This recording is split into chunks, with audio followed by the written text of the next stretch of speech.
Some netizens commented, suggesting I pay attention to Middle East developments, as Arab countries have given Trump orders worth trillions of dollars.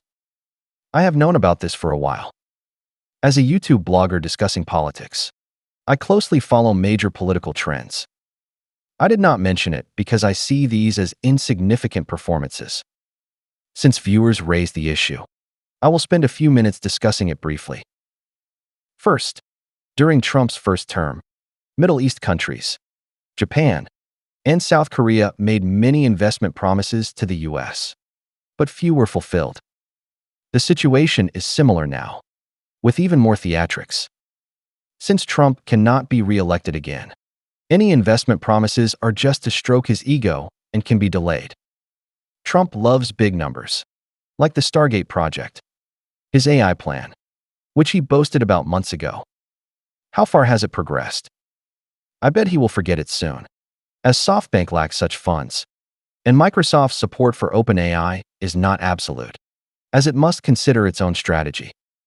Companies are accountable to shareholders, not Trump. Similarly, wealthy Middle East countries offer Trump eye-popping order commitments, but these are merely frameworks, preliminary intentions, with no legal binding force or viable oversight. Saudi Arabia, Qatar, and the UAE do this to pay protection fees to the U.S. for temporary security. Second, let us examine these cooperation projects. Take Saudi Arabia's purchase of numerous NVIDIA AI computing chips as an example. Saudi Arabia lacks the technology to develop large-scale AI models or practical industry applications. Why buy so many high-end NVIDIA chips? To build a massive computing center. But for whom? U.S. companies obviously prefer local computing resources for convenience and data security. Saudi Arabia cannot waste its money, so to recoup costs, it can only lease computing power to China. Such projects would create a huge gap in U.S. chip controls, facing strong domestic opposition. Whether it is Trump, U.S. government agencies, Congress, or ordinary citizens, hostility toward Muslims is evident.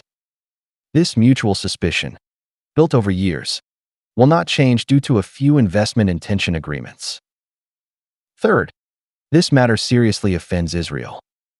Israel knows that as China's national power rises, the U.S. is relatively declining, and its military dominance in the Middle East cannot last forever.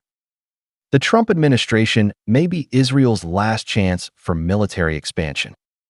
Warmongers like Netanyahu will surely find ways to expel Gaza residents, fully control Gaza, and possibly Egypt's Sinai Peninsula. Such moves would face the collective anger of the Islamic world. Clearly, Israel will not tolerate the U.S. being friendly with Arab countries. Many see Israel as the U.S.'s master, and this is true. In the U.S., offending Israel can lead to government persecution. Trump's businessman nature makes him content with the vanity of orders, but he clearly overlooks the complex geopolitical relationships. The U.S. can only choose one between Israel and Islamic countries, not both. Even if we assume the U.S. picks first and China takes the rest, would the U.S. dare abandon Israel? Fourth, we must not ignore that Saudi Arabia, the UAE, and other Middle East countries have close ties with China. Saudi Arabia, in particular, not only collaborates with China on economic projects, but also buys Chinese military equipment. It even acquired strategic weapons like long-range ballistic missiles from China. Such deep cooperation will not be shaken by a commercial intention agreement. Moreover, Arab countries know why they lack security and face Israel's military threats. The root of this tragedy is the U.S. Western hatred toward Islamic countries did not vanish with the Crusades, nor with the fall of Jerusalem or Constantinople. On the contrary, from governments to citizens, Western hostility toward Islamic nations is ingrained. You can mock the governments of Saudi Arabia, the UAE, or Qatar for wasteful spending, but you cannot call them foolish. They know better than anyone that choosing sides between the China-US superpowers is unwise. The priority is to stay friendly with both. observe the outcome, and cooperate with the victor, which is the only correct choice.